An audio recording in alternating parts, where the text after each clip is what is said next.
Buenos Good to días. see everyone. Es bueno ver a todos hoy. We will be starting Comenzaremos another theme otro today, tema hoy, looking at the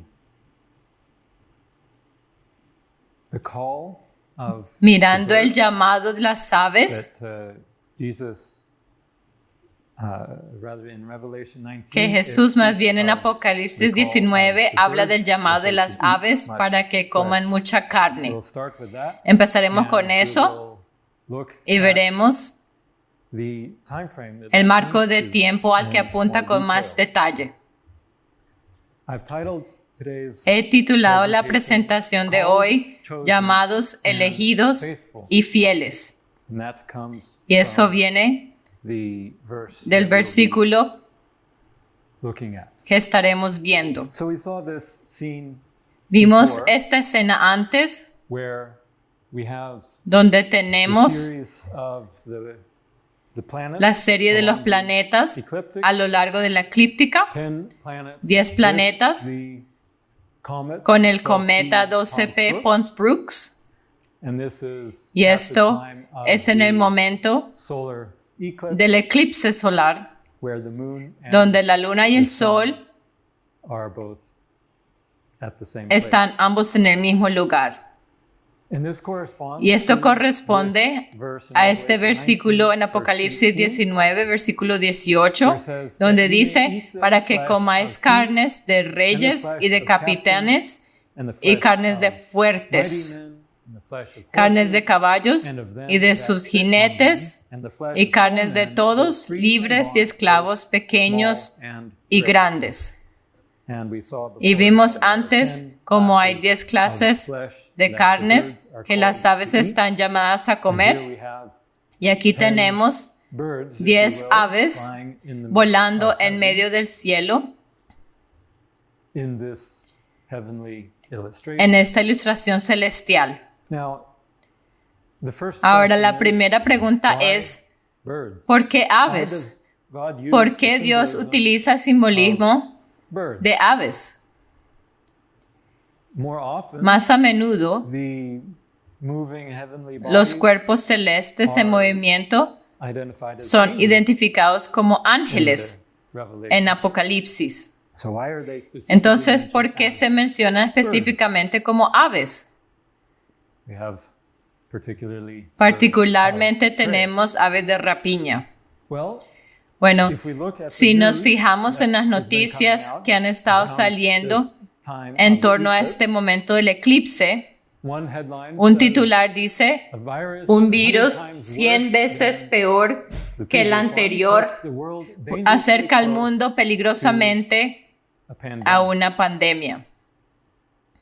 And specifically, Y en it concreto refers to se refiere cases of a los avian casos flu de or gripe bird aviar flu o gripe that de are las rising aves among que humans, están aumentando which includes en one humanos, recently found incluyendo un in caso que ocurrió Texas, recientemente en Texas, leading to concerns lo que among ha medical generado professionals preocupación entre about los the deadly médicos sobre la mortal H5N1 cepa strain. H5N1. There's already been Ya ha habido or recently been a o case recientemente ha habido found un in caso Texas en Texas of somebody who de alguien que contrajo contracted this este bird flu virus de la gripe aviar. virus.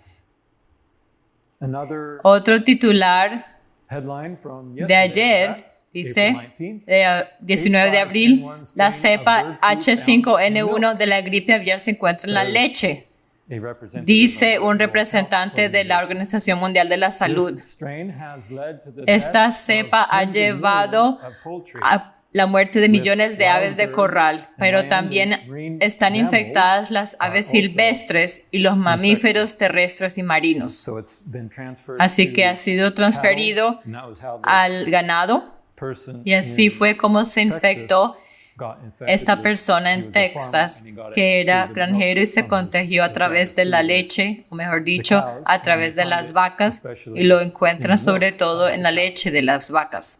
They're still Todavía learning están about how aprendiendo cómo se it, transmite transmite itself y se and propaga. spreads. Las vacas y las cabras fueron añadidas a la lista el mes pasado, la lista de mamíferos que pueden recibir esta ave gripal, algo sorprendente para los expertos, ya que no se consideraban susceptibles a este tipo de gripe. Así que es una posibilidad. Podría ser que esté apuntando a una gripe aviar mortal. Y de hecho, esta gripe aviar, desde 2003 hasta el 1 de abril de este año, la Organización Mundial de la Salud dijo haber registrado 463 muertes de 889 casos humanos en 23 países registrados. Ese es un tiempo largo, más o menos 21 años. Pero pone la tasa de mortalidad al 52%, lo que es bastante alto. Así que para aquellos que han contraído esta gripe aviar, la mayoría de ellos, o cerca de la mitad, han sido fatales. Ahora, en los casos más recientes, la mortalidad no ha sido tan alta, pero aún así es un posible cumplimiento de esta profecía y la razón por la que Dios usaría aves para representar a los planetas en este caso. Habrá que ver qué nos depara el futuro en este aspecto. Pero lo que quiero ver aquí es la naturaleza dual de esta señal, porque solo leí un versículo, pero habla del llamado del Señor a las aves para que vengan y se reúnan en la gran cena de Dios. Pero lo que vemos en los cielos es que tenemos a cometa Palms Brooks y al Cordero, el diablo cometa y el Cordero de Dios, el símbolo contrastante. Y el lugar exacto donde se produjo el eclipse el 8 de abril es exactamente en esta línea de la constelación del pez que se encuentra en la eclíptica. ¿Ves cómo hay dos peces? Uno está derecho hacia arriba, perpendicular a la eclíptica, y el otro está acostado. Y esto representa, como peces, representan a los cristianos, aquellos que ascienden en el tiempo del fin sin ver la muerte, y aquellos que atraviesan por la muerte. Y así lo que este simbolismo está mostrando es que está marcando a aquellos que van a atravesar la muerte, como si el cometa del diablo, como ese ángel que está de pie en el sol, de acuerdo con la profecía. Como dije, solo leí un versículo hoy, pero si miras toda la profecía, como lo hicimos antes, habla del ángel que se para en el sol, y conectamos eso con el cometa Palms Brooks. Y está señalando, resaltando este pez acostado, como resaltando al pueblo de Dios y su muerte. Tenemos los dos aspectos contrastantes, el diablo y el cordero, y luego el ataque contra el pueblo de Dios, dándoles muerte, pero también es, como señalé antes, la venganza de Dios por los que han sido llevados a la muerte de entre su pueblo.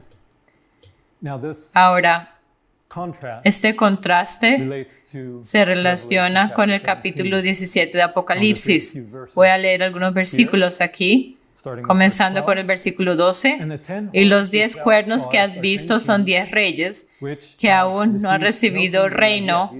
Estos son cuernos en esta bestia. Pero por una hora recibirán autoridad como reyes juntamente con la bestia. Estos tienen un mismo propósito y entregarán su poder y su autoridad a la bestia. Pelearán contra el Cordero. Aquí está esta parte clave, haciendo guerra contra el Cordero, y el Cordero los vencerá, porque Él es Señor de señores y Rey de reyes. Y los que están con Él son llamados, elegidos y fieles. Así que en primer lugar, reciben autoridad como reyes por una hora juntamente con la bestia. El reloj horologium, una hora en ese reloj representa un año. Puedes pensar en el cometa como el minutero del reloj, y en una hora hace una revolución alrededor del reloj como una hora. Y desde el principio, cuando empezamos a estudiar el horologium, reconocimos ese patrón horario con los años en secuencia.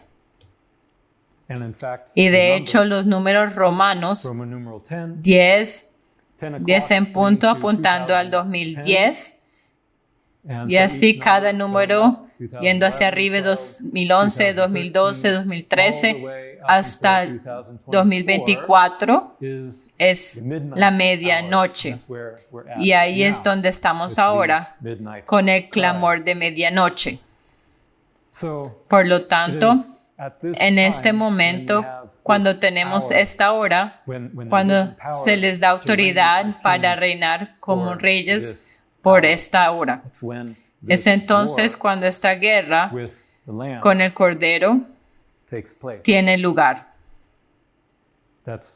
Eso está en azul aquí.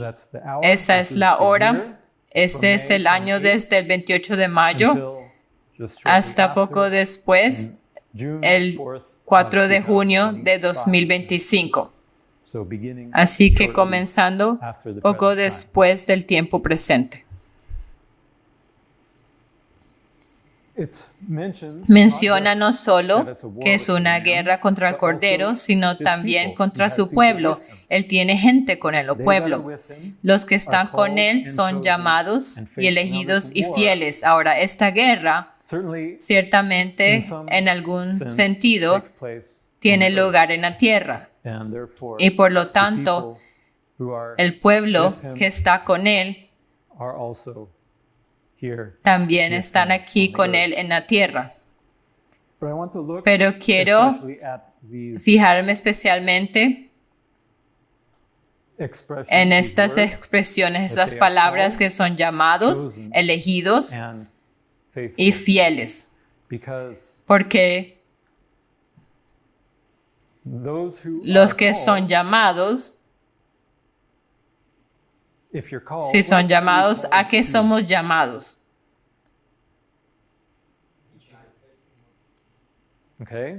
A ser como Cristo, a dar un testimonio y a servirle bien en esta tierra. Y entonces, ¿a qué somos llamados? ¿A qué evento somos llamados? A la cena en el cielo. La cena de bodas, ¿verdad? Entonces se nos da una invitación, y esa invitación es nuestro llamado. Esa invitación fue dada cuando Jesús murió en la cruz. Murió en la cruz, dio su vida como una invitación a todo el mundo. Tal como dice el versículo más famoso de la Biblia, Porque de tal manera amó Dios al mundo que ha dado su Hijo unigénito, para que todo aquel que en él cree no se pierda, mas tenga vida eterna. Esa es la invitación: venid y creed en él y tendréis vida eterna. Son los llamados que están con Cristo. Pero continúa y dice que son elegidos. ¿Qué significa que son elegidos? Tenemos la invitación que ha sido dada a todo el mundo. Pero ¿quiénes son los elegidos? Dice Dios ahora, está bien, tú y tú, y solo elige a algunos pocos. ¿O cómo funciona eso? Porque Él hizo la invitación a todo el mundo. Entonces, ¿qué es lo que hace que uno esté entre los elegidos? Sí, Él escogió a sus 12 discípulos y ellos reunieron a muchos otros. Tengan en cuenta que Jesús mismo dijo que aunque Él escogió a 12, uno era un demonio. Así que incluso en ese sentido, vemos que no es exactamente a eso a lo que se refiere. No es a eso a lo que se refiere cuando dice que son los elegidos. Siguiendo con el tema de la boda, la invitación a la boda, la invitación fue dada en la cruz. Y en las reuniones formales es costumbre, cuando recibes tu invitación de los novios, dentro de la invitación habrá una tarjeta donde puedes responder y decir sí, voy, o no voy. Esa es la respuesta. Y eso es lo que determina que seamos elegidos o no. Porque la invitación se envía, muchas invitaciones a la boda, pero no todos responden, ¿verdad? Pero los que responden favorablemente son elegidos. ¿Entiendes? Entonces, simplemente los que responden a la invitación son los elegidos. Es su respuesta la que hace que sean elegidos. Más adelante veremos por qué está escrito de esta manera. Pero en la señal celestial, esto corresponde a la escena del bautismo. Es entonces cuando nos decidimos por el Señor y decimos, sí, voy, quiero participar. Acepto la invitación de la cruz y en el bautismo me comprometo a venir al banquete de bodas. Así pues, la invitación apunta a los llamados, el bautismo apunta a los que son elegidos. Veamos aquí un pasaje bíblico. En esta historia, Jesús hace un comentario que también se relaciona con este aspecto de ser elegido. Aconteció que yendo de camino entró en una aldea y una mujer llamada Marta le recibió en su casa. Así que Jesús fue a la casa de Marta y esta tenía una hermana que se llamaba María, la cual sentándose a los pies de Jesús oía su palabra. Pero Marta se preocupaba con muchos quehaceres y acercándose dijo, Señor, ¿no te da cuidado que mi hermana me deje servir sola? Dile pues que me ayude. Respondiendo Jesús le dijo, Marta, Marta, Afanada y turbada estás con muchas cosas, pero solo una cosa es necesaria, y María ha escogido la buena parte, la cual no le será quitada. Ahora, en la respuesta de Jesús, podremos entender cómo funciona con los elegidos, porque tenemos las dos hermanas, María y Marta, y Marta está ocupada preparando cosas y en realidad no presta atención a Jesús, mientras que María está sentada, por así decirlo, a los pies de Jesús. Ella está aquí y allí está Jesús. Puedes imaginártelo así en la señal. Entonces, ¿qué hizo ella? Hizo una elección. Eligió sentarse a los pies de Jesús, ¿verdad? ¿Y qué dijo Jesús? Él dijo, María ha escogido la buena parte. Ella, en vez de agobiarse con los preparativos para el alimento físico, quería el alimento espiritual de Jesús. Y Jesús dijo, no le será quitado. Así que en otras palabras, Él está de acuerdo con esa elección. Ella tomó la decisión de sentarse a los pies de Jesús para aprender de Él. Y Jesús, a su vez, estuvo de acuerdo. Eligió a María porque era la que se interesaba y ponía sus palabras por encima de las cosas terrenales. Ahora veamos a los fieles. Son llamados con la invitación, elegidos con su respuesta en el bautismo, y los fieles son aquellos que siguen, perseveran. Porque uno puede recibir la invitación y responder, sí, iré, pero luego, entre ese momento y el de la boda, algo sucede y uno cambia de planes y decide, no voy a ir.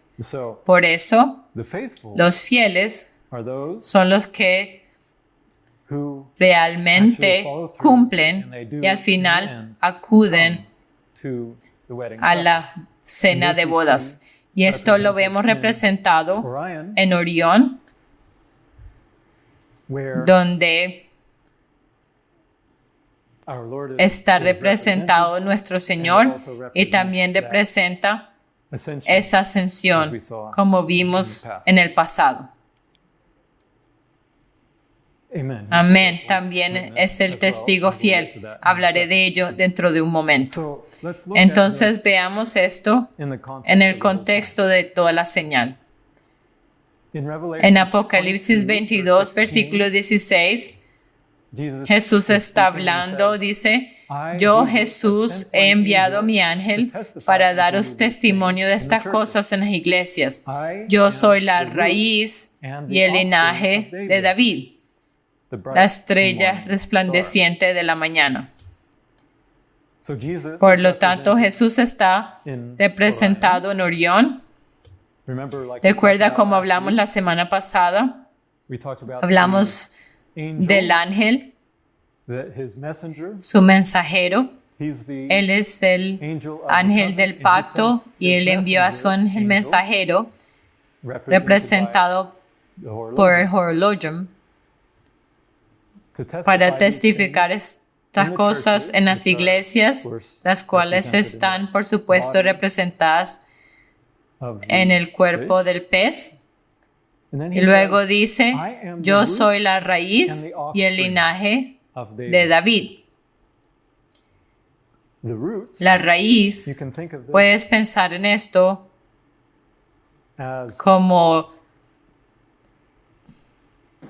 el río, la fuente del río y la desembocadura, la raíz y la descendencia. Y eso pone a David en el medio. Si esto es David, Jesús es la raíz. Él es el cordero inmolado desde la fundación del mundo.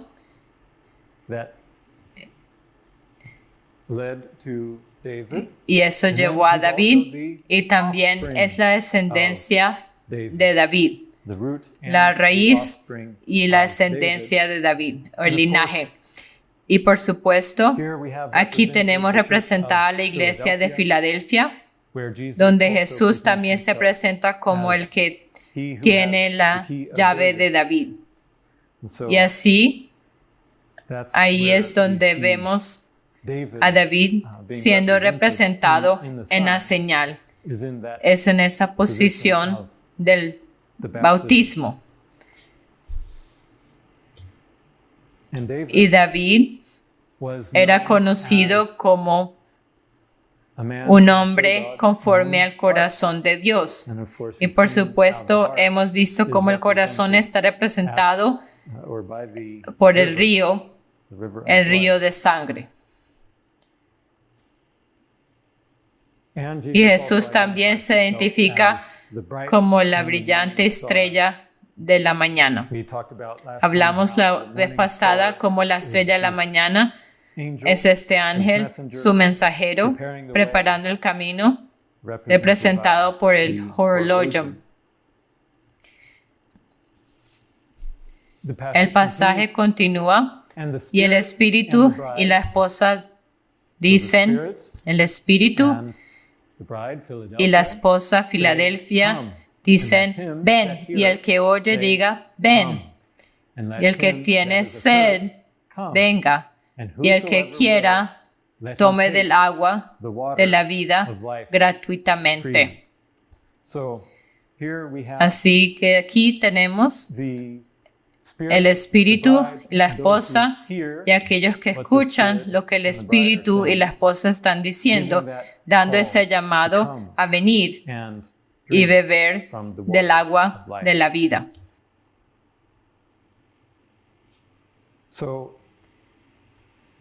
Por lo tanto, los que son fieles son los que vienen y beben de esa agua. Como hemos visto, está marcado por la letra griega mu. Es el sello del Espíritu Santo, como se representa en la señal. Particularmente este último año, el tiempo cuando el cometa pasa la señal del Hijo del Hombre, que viene hasta aquí, y luego el último año después de eso, donde las aguas son bebidas. Y luego al final, viniendo a la cena. Entonces, esto también mencionaste acerca del ser fiel, el testigo fiel. Y aquí vemos a Jesús con el juramento, haciendo ese juramento, y Él se está comprometiendo a ello, aunque se perjudique a sí mismo. Volviendo a la historia, y ella, Marta, tenía una hermana que se llamaba María, la cual sentándose a los pies de Jesús, oía su palabra. Así que ella se sentó a sus pies y escuchó su palabra, comió su alimento, por así decirlo.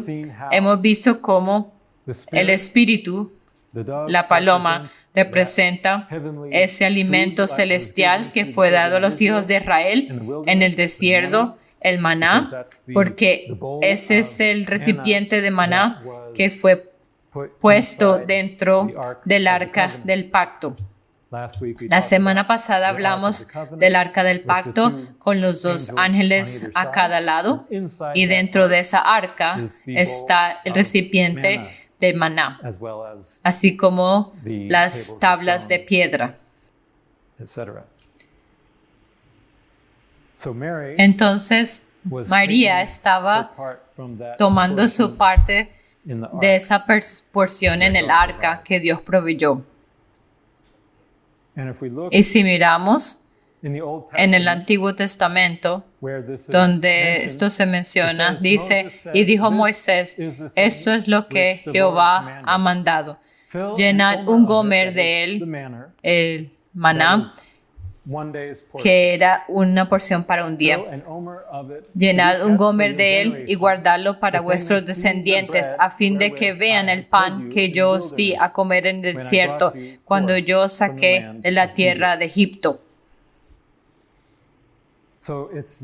Así que es este recipiente de maná, esa porción de un día que corresponde a este tiempo adicional del Espíritu, cuando estaremos usando o comiendo, como María estaba comiendo de ese recipiente de maná. Eso es lo que tenemos para este año final, después de la señal del Hijo del Hombre. Y está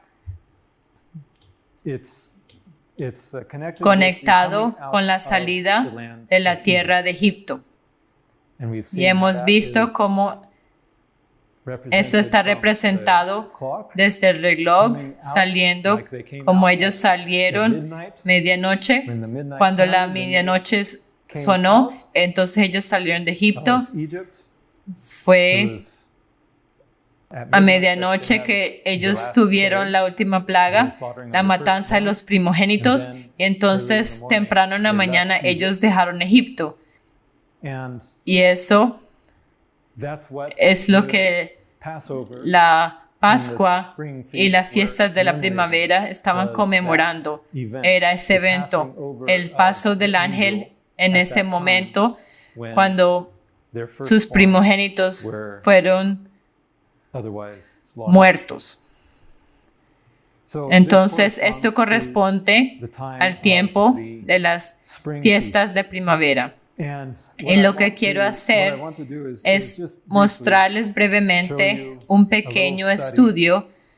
Es un estudio antiguo del 2011 que hemos tenido en nuestro sitio web, porque es donde encontramos estos 372 días.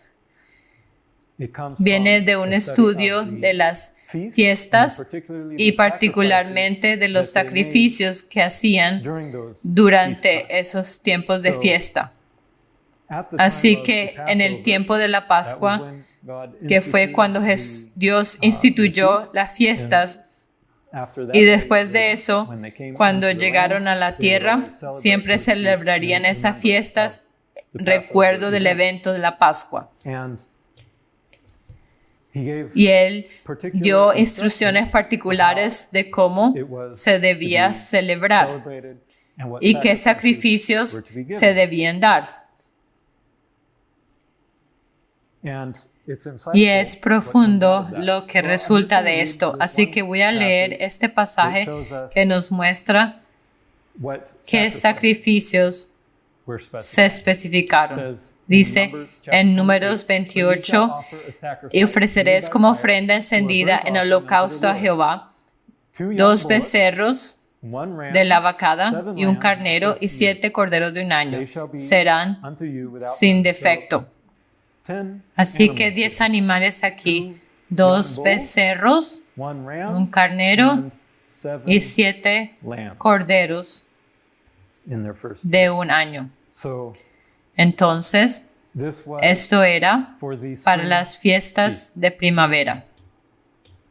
Y luego, por cada uno de esos sacrificios de animales, se ofrecía una ofrenda de carne o de grano. Y dice, y su ofrenda de harina amasada con aceite.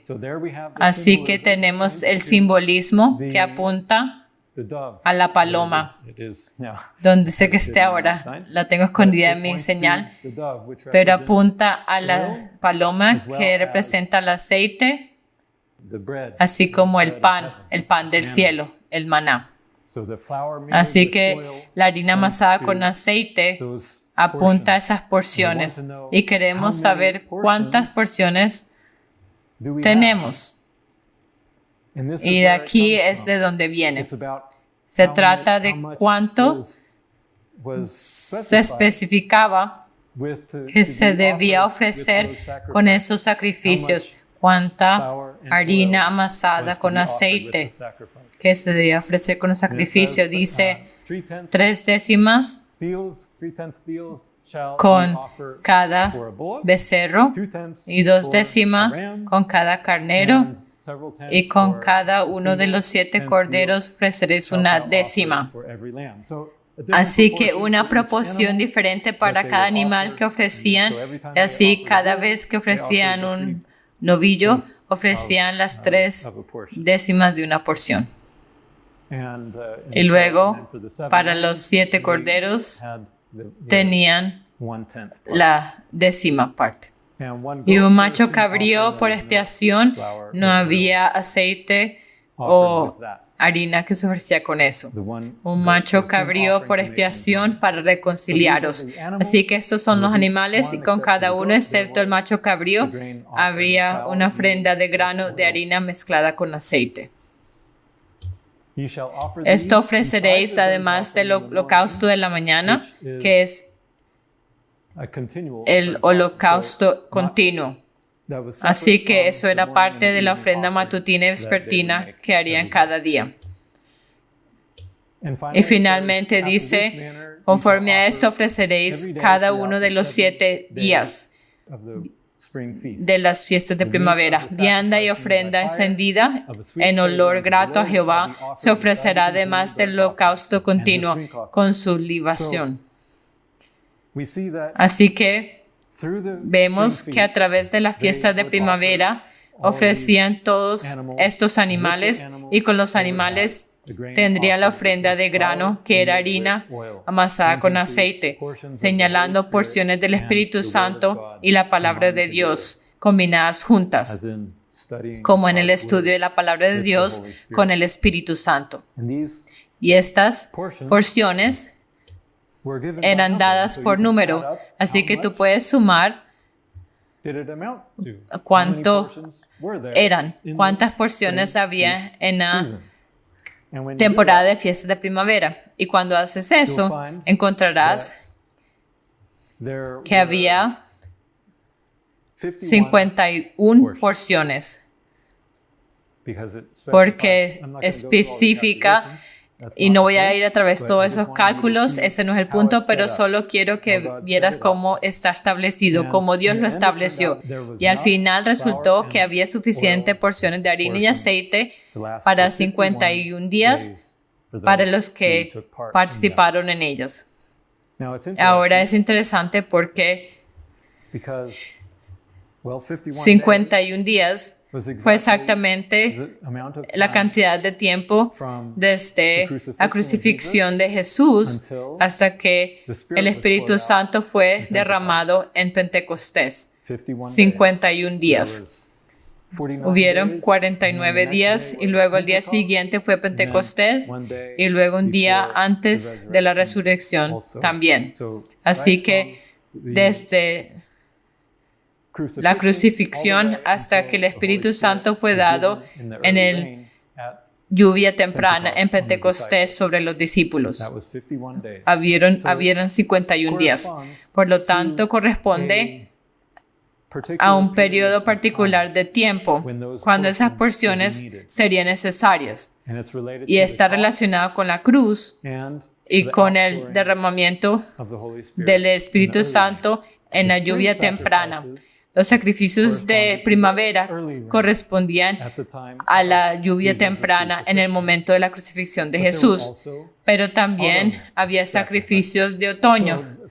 Así que en primer lugar, en el señal, el eclipse solar del 8 de abril fue justo en el medio, cuando el cometa E3 estaba justo en el medio de estos dos cruces del péndulo. Y resulta que hay exactamente 51 días también desde el 8 de abril hasta el 28 de mayo cuando cruza el péndulo. Creo que esto es interesante y veremos un poco más sobre esto más adelante también. Ahora veamos a las fiestas de otoño. porque las fiestas de primavera apuntaban a la primera venida de Jesús. En el tiempo, en el 31 DC, en anticipación del derramamiento de la lluvia temprana, el Espíritu Santo en la lluvia temprana. Y ahora, en las fiestas de otoño, apuntan a su segunda venida. Y así cuando miramos, esto es ahora Números capítulo 29, comenzando con el versículo 13. Veamos brevemente este pasaje donde describe la misma cosa que leímos para los sacrificios de primavera, pero notarán la diferencia clave. Y ofreceréis en holocausto, en ofrenda encendida a Jehová, en olor grato, 13 becerros de la vacada, 2 carneros y 14 corderos de un año. Han de ser sin defecto. Así que notas de entrada. Hay muchos más, ¿verdad? Se pasó de que era 2 becerros, ahora tenemos 13. Así que es una gran diferencia. Y luego de un carnero a 2 y de 7 corderos a 14. Así que todo es mucho más. Muchos más animales fueron ofrecidos. Y correspondientemente más harina mezclada con aceite. Así que repasando rápidamente las ofrendas de ellos de flor de harina amasada con aceite, 3 décimas de efa con cada uno de los 13 becerros. Y de así en adelante, todo lo mismo como leímos antes, pero eso era para el primer día. Entonces, para el segundo día de la fiesta, en vez de ser como en primavera, donde todos los días eran iguales, aquí vemos una diferencia. El segundo día ofreceréis 12 becerros de la vacada, 2 carneros, 14 corderos de un año sin defecto. Y el día tercero, 11 becerros, 2 carneros, 14 corderos. El cuarto día, 10 becerros. El quinto día, 9 becerros. El sexto día, 8 becerros. Y finalmente, en el séptimo día de la fiesta, el último día, 7 becerros, 2 carneros y 14 corderos de un año sin defecto. Así que vemos esta cuenta regresiva de 13, 12 a 11, 10, todo hasta el 7. Y hablaremos de eso en un segundo. Pero primero, todas las porciones que salen de estos muchos animales y cada uno teniendo su ofrenda de grano, había un total de 372 porciones que resultan de los sacrificios de otoño. Y ese es exactamente el número de días que vemos representado ahí, desde un cruce del péndulo hasta el siguiente, 372 días. Exactamente las 372 porciones que Dios proveyó. Así que proveyó desde las fiestas de primavera, proveyó desde la cruz hasta el derramamiento del Espíritu Santo. Esas fueron las fiestas de primavera. Luego las fiestas de otoño proveen desde la lluvia tardía, desde el derramamiento de la lluvia tardía, 372 porciones, abarcando este tiempo hasta el fin. Así que ya ves la simetría. Vamos desde las fiestas de primavera, tienes desde el tiempo de la cruz hasta el derramamiento del Espíritu en la lluvia temprana. Eso fue cuando los discípulos estaban todos reunidos y recibieron el Espíritu Santo como lenguas de fuego. Eso fue 51 días después de la cruz, como vino de las fiestas de primavera. Entonces, ahora, en nuestros días, tenemos primero la lluvia tardía, y luego 372 días hasta representando en Orión, tenemos la segunda venida de Jesús. ¿Tiene sentido? Bien. Y esos 372 días son exactamente lo que vemos en el resto de esa señal, tal como lo marca el horologium. Así que por un lado tienes los 51 días desde el eclipse solar hasta la línea del péndulo de la cruz. Luego tienes otros 372 días en el otro lado, señalando las fiestas de primavera y otoño, las porciones. Así que veamos esta cuenta regresiva del 13 al 7. Si nos fijamos en el simbolismo bíblico, los números, cada número tiene un cierto símbolo que representa ciertas cosas. Ahora, esto no es fijo en definitivo, pero tienes una impresión general de que el 13 representa rebelión, ponerse por encima del gobierno de Dios, mientras que el 12 representa el gobierno de Dios, su pacto con el hombre. Del mismo modo, el 11 representa el caos, la inestabilidad, algo más que el orden y la estabilidad de la ley de Dios. En esta cuenta regresiva vemos una progresión. El número 9 representa una finalidad o tomar una decisión. El 8 es como un nuevo comienzo. Los niños eran circuncidados en el 8º día y después de una semana de 7 días comienza el 8º, un nuevo comienzo. Y finalmente, la finalización o descanso es el descanso sabático en Cristo.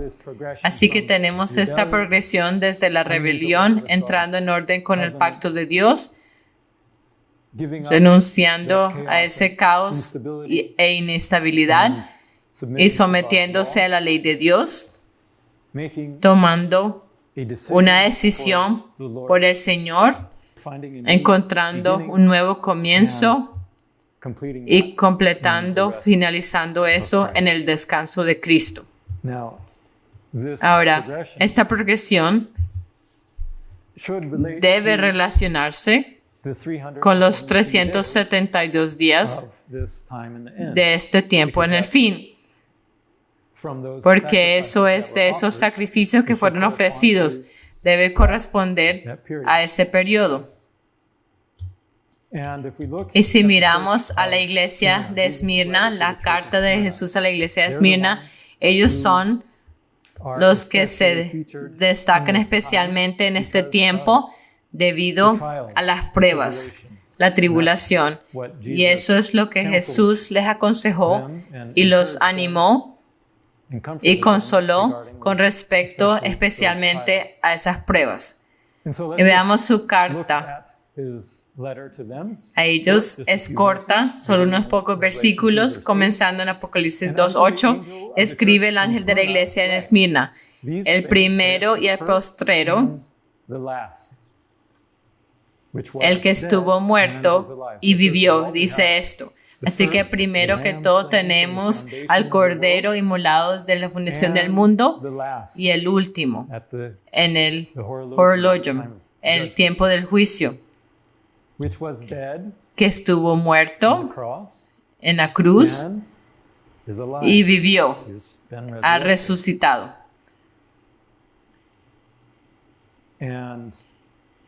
Y dice: yo conozco tus obras y tu tribulación y tu pobreza, pero tú eres rico. Y la blasfemia de los que se dicen ser judíos y no lo son, sino sinagoga de Satanás. Ahora bien, esta sinagoga de Satanás, si tuviéramos que representarlos con un número, ¿qué número elegirías? Bien, podría ser 6, supongo, pero 13, el gobierno de Satanás. Estos son los que son su reino, por así decirlo, su gobierno. Acatan sus reglas. Así que ellos son la rebelión. Así que continuamos, vemos esta cuenta regresiva representada en toda la secuencia de la carta.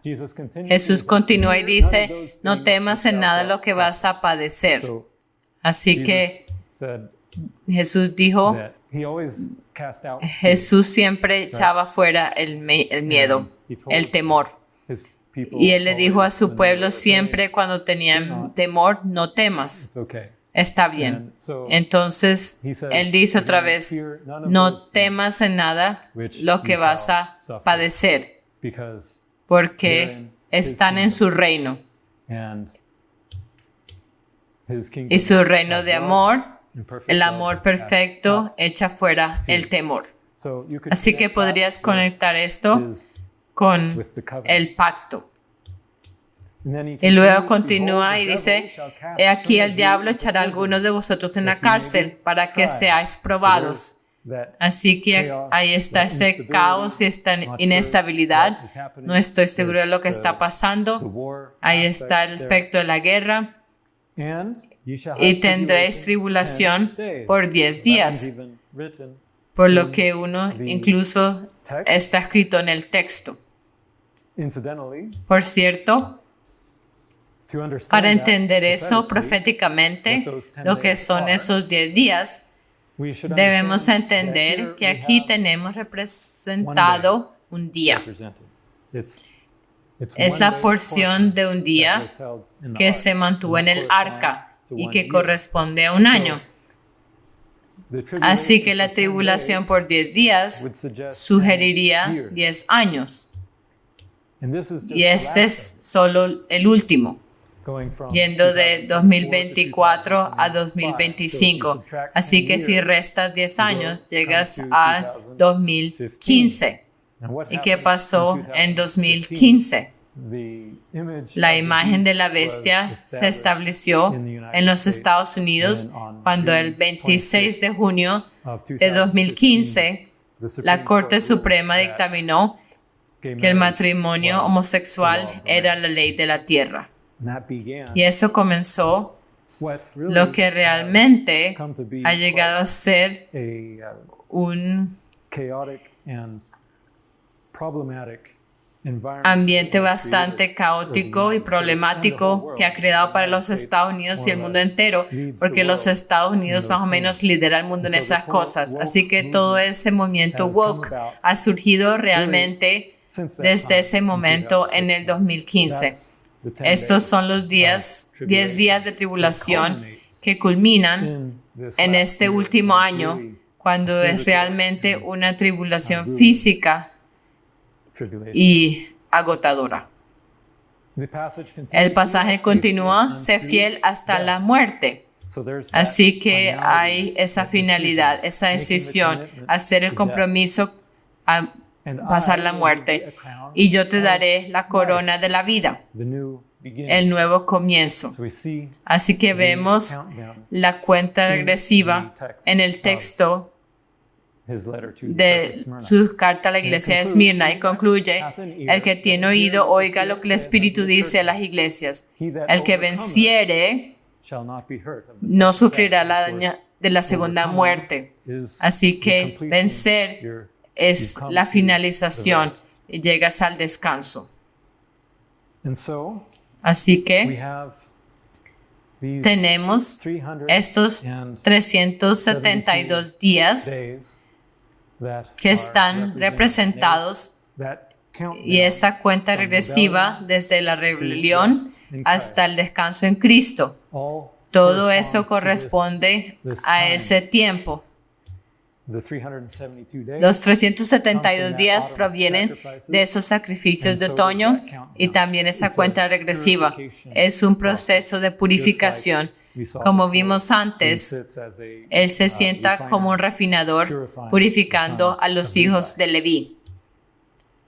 Ahora, hay otra confirmación que me gustaría considerar para estos 372 días. Y proviene de una fuente muy diferente.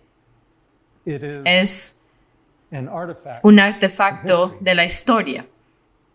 En realidad es el artefacto más estudiado en toda la historia humana.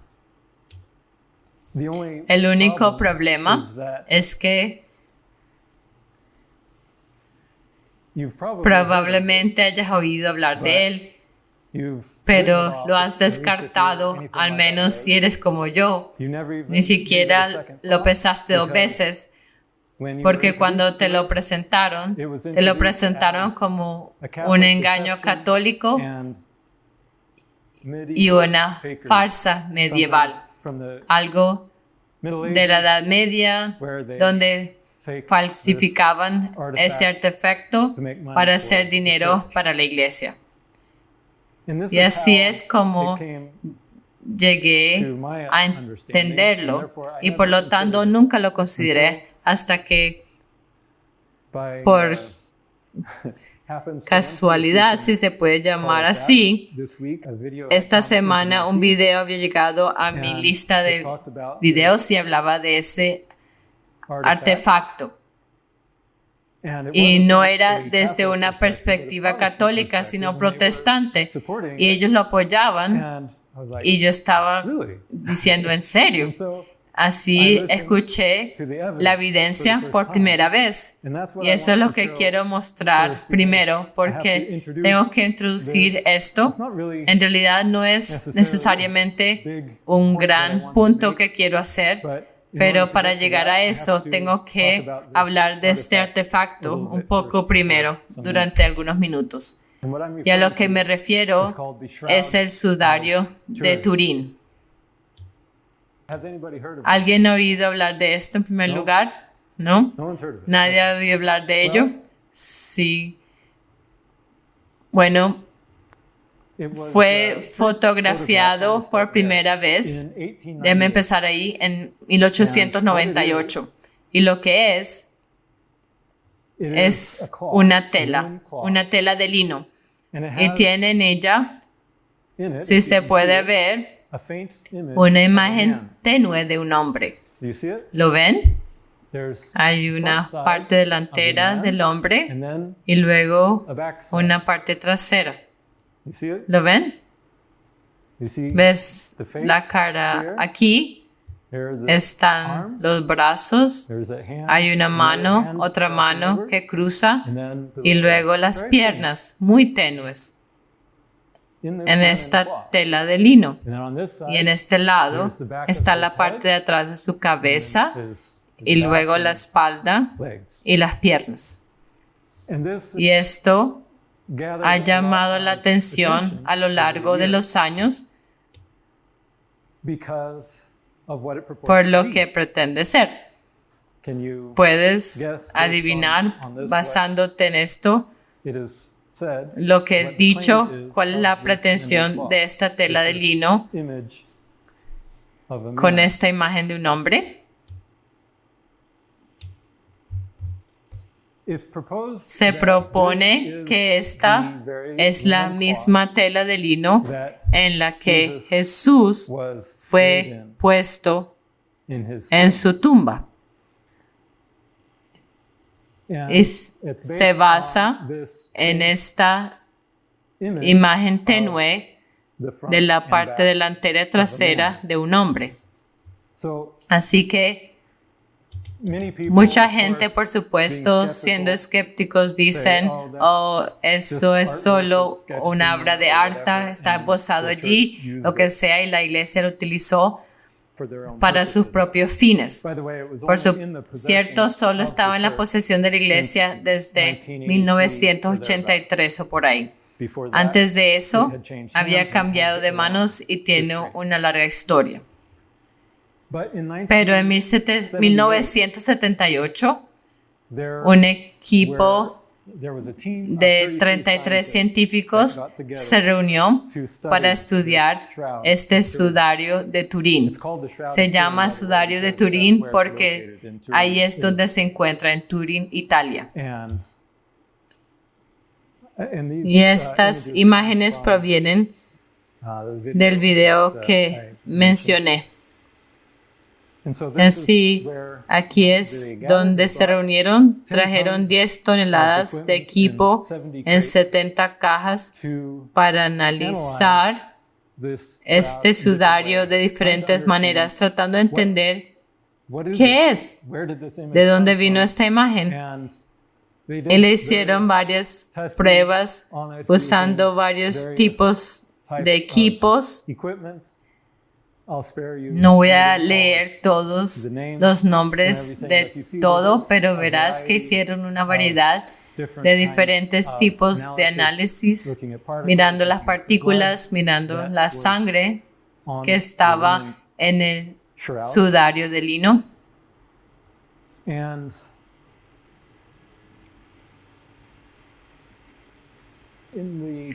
Y en la conclusión de este estudio que hicieron en 1978, algunas de las personas que lo estaban estudiando, los científicos, cambiaron de opinión. No todos, pero algunos de ellos. Por ejemplo, uno de la Corporación de Tecnología Nuclear dijo: todos pensábamos que se trataría de una falsificación y que empacaríamos las maletas en media hora.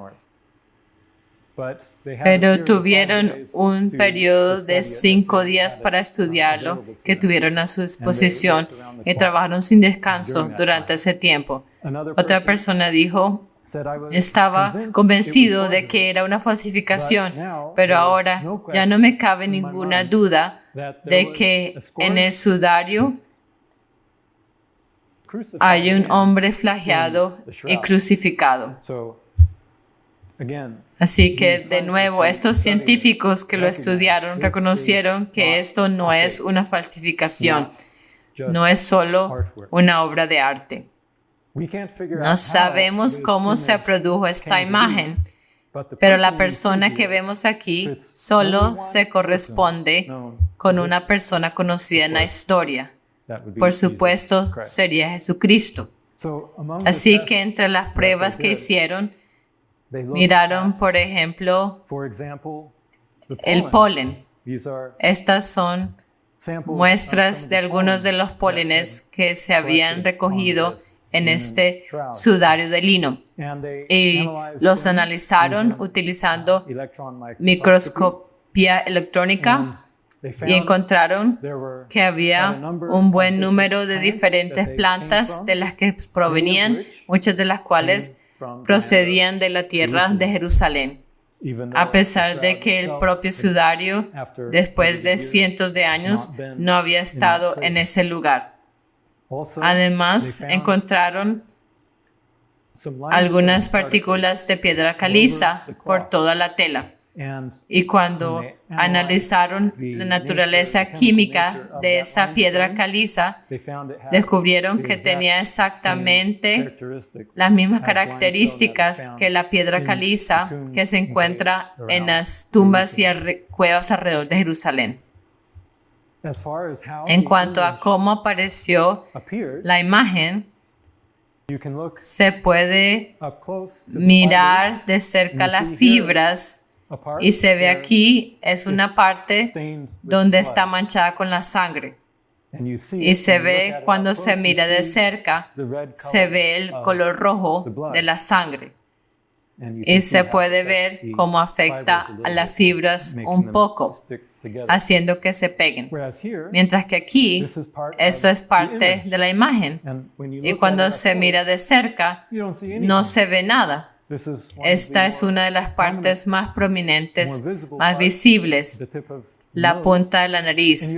No se ve ninguna imagen allí cuando nos fijamos en las fibras reales. Son solo las fibras.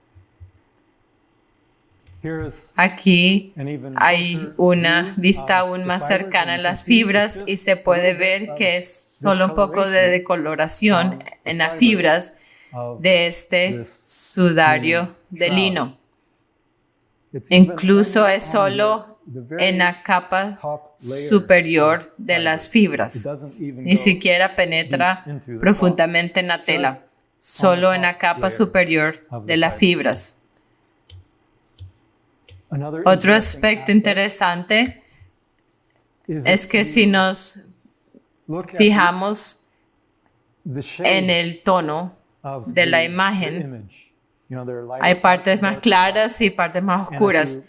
Y si lo relacionamos con la profundidad, vemos que forma una imagen tridimensional clara, de aspecto agradable y corriente. Por lo tanto, es proporcional a la profundidad. La intensidad del color de la imagen es proporcional a la profundidad. Mientras que si tomas cualquier imagen ordinaria y le aplicas la misma prueba, se distorsiona y no parece normal. Por lo tanto, esto demuestra que independientemente de cómo se hizo esta imagen, refleja la profundidad. La real tiene información 3D en esa imagen. Además, la imagen es como un negativo.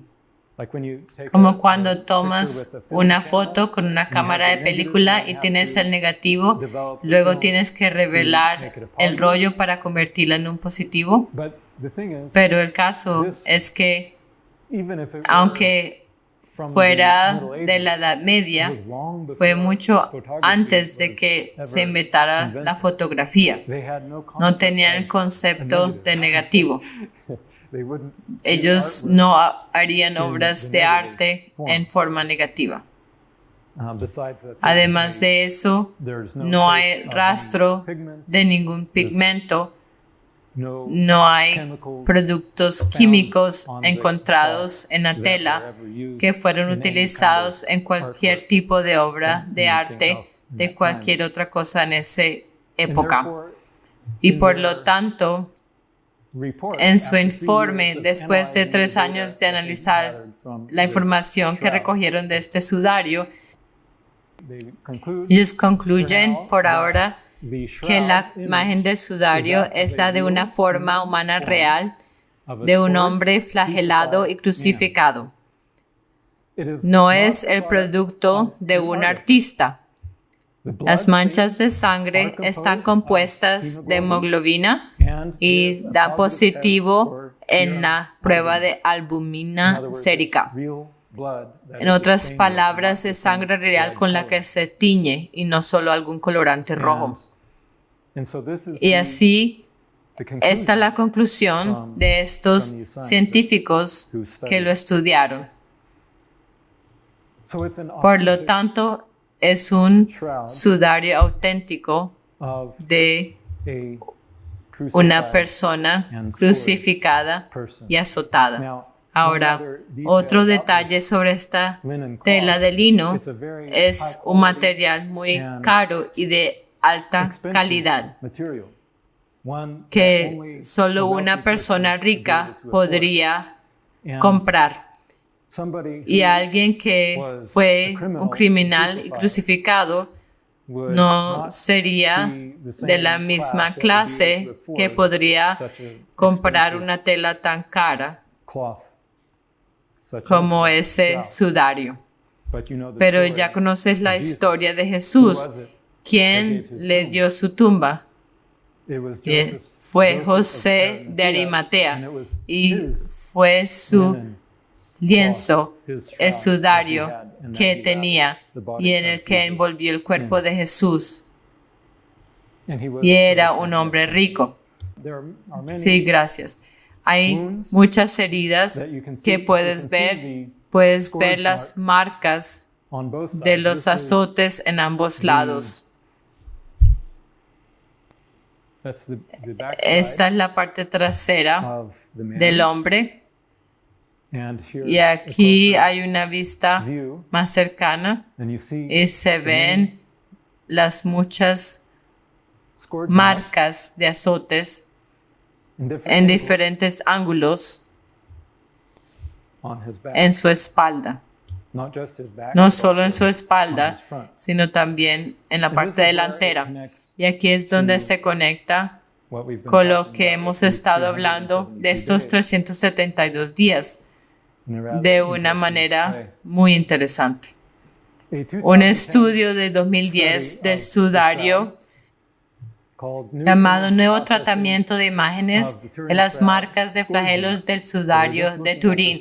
Solo están mirando las marcas de flagelos, no las otras heridas. También tiene manchas de sangre de su herida lateral, sus pies, sus manos y su cabeza. Todo en el sudario. Pero mirando solo las marcas de flagelo, y ese era el tipo de flagelo romano que se habría utilizado. Y las marcas vienen, las ves en conjuntos de 2 o 3 similares, algo como esto que tendría 2 o 3 de estas correas ponderadas. Ellos lo golpeaban en la espalda de la persona con gran fuerza y dependiendo de la naturaleza de lo que usaron para lastrarla, qué tan dentada era, infligiría heridas o moretones.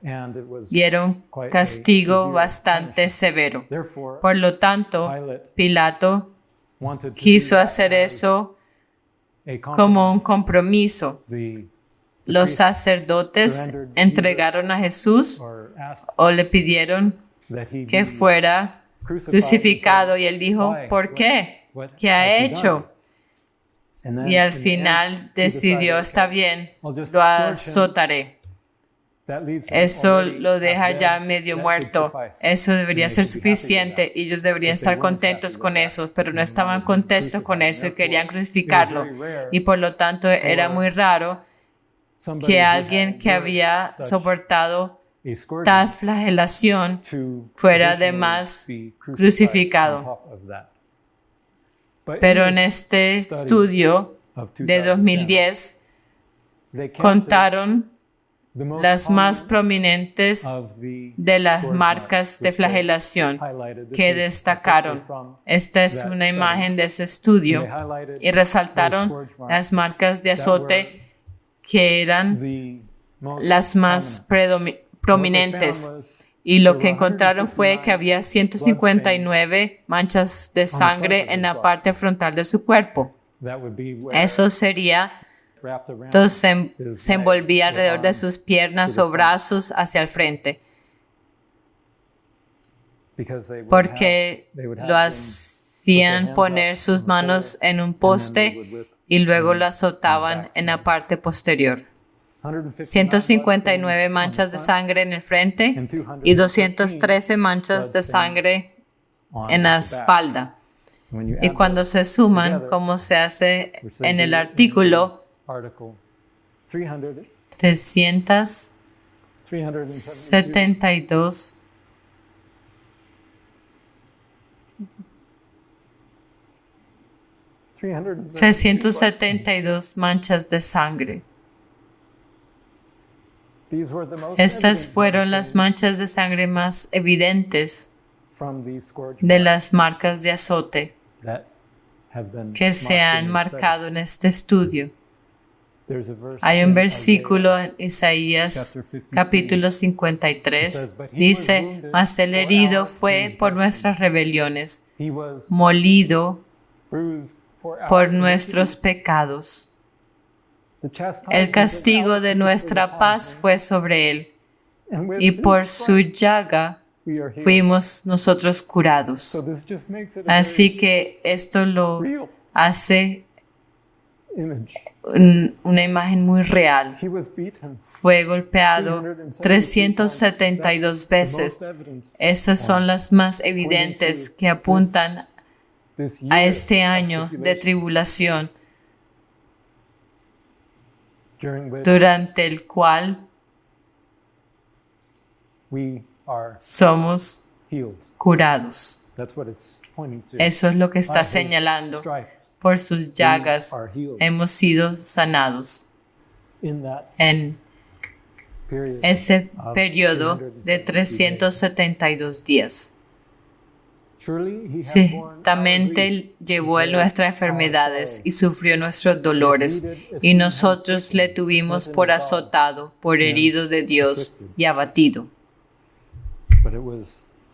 Pero fue por nuestra culpa. Y nos trae a la mente a la cena del Señor. Pablo dice, porque yo recibí del Señor lo que también os he enseñado, que el Señor Jesús, la noche que fue entregado, tomó pan, su cuerpo.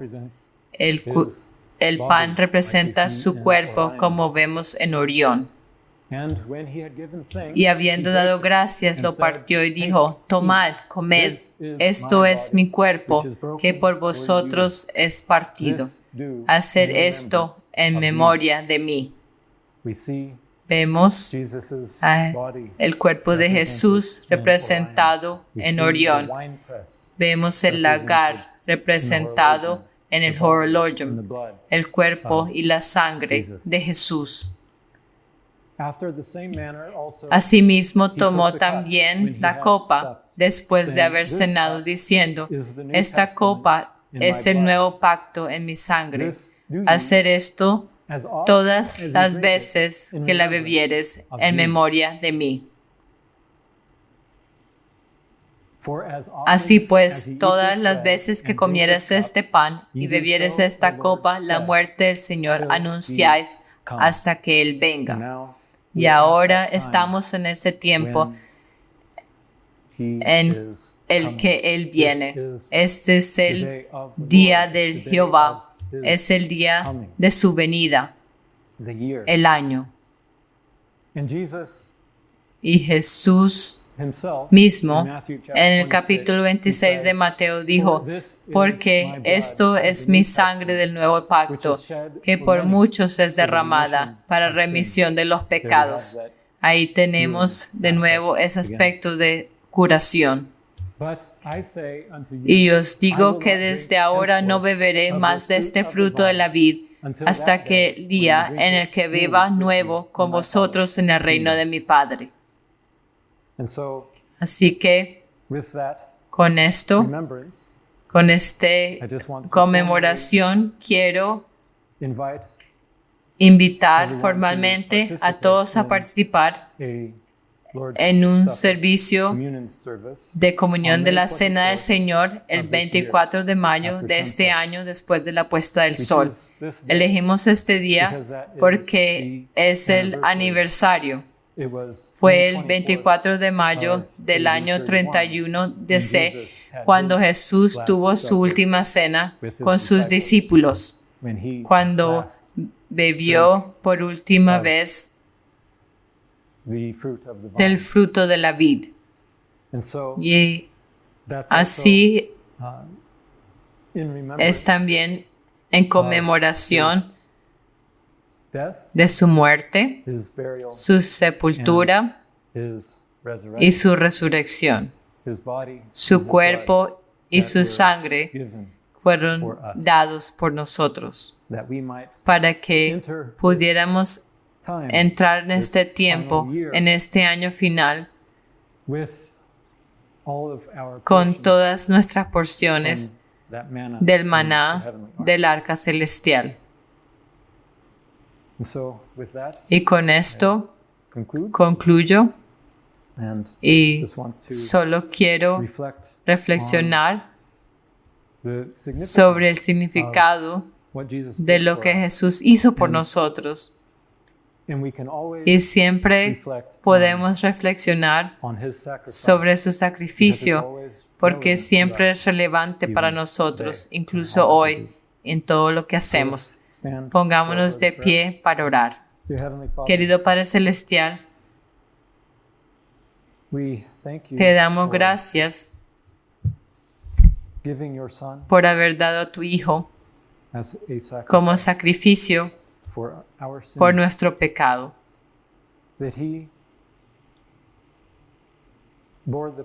Por haber llevado el castigo, por haber recibido la flagelación por nuestro pecado, para que podamos ser sanados, incluso en este tiempo.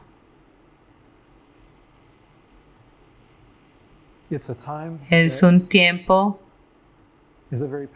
muy doloroso y lo vemos vívidamente representado en la señal y en el artefacto histórico que registra los azotes que Jesús recibió por nosotros. Y te damos gracias por ese don precioso, por la vida, porque resucitó de entre los muertos para dar vida a todos, para dar esa invitación, la llamada, a que acudamos a ti para ser elegidos y para ser fieles. Así que, Padre, te alabamos por todo lo que haces, por tu obra en nosotros y por orquestar todas las cosas desde el principio de los tiempos hasta el final. Tú conoces el fin desde el principio. Tú fuiste el Cordero inmolado desde la fundación del mundo y solo alabamos tu nombre. Oramos en el nombre de Jesús Alnitak, el herido de Orión. Amén. Antes de irme, una cosa que mencioné: los llamados, los elegidos y los fieles. Los llamados, los elegidos y los fieles. Es Jesús quien nos llama, Él es quien nos elige y es Él quien nos hace fieles para que también nosotros seamos fieles hasta el fin, aunque sea para nuestro propio daño, tal como hablamos antes con Jesús. Así que es de su perspectiva. Para Él somos los llamados, somos los elegidos y somos los fieles, porque eso es lo que vemos en Cristo, en la señal del Hijo del Hombre. Los llamados, los elegidos, los fieles vienen de Él como un don para nosotros. Él nos llama, nos elige y nos hace fieles. Amén. Gracias.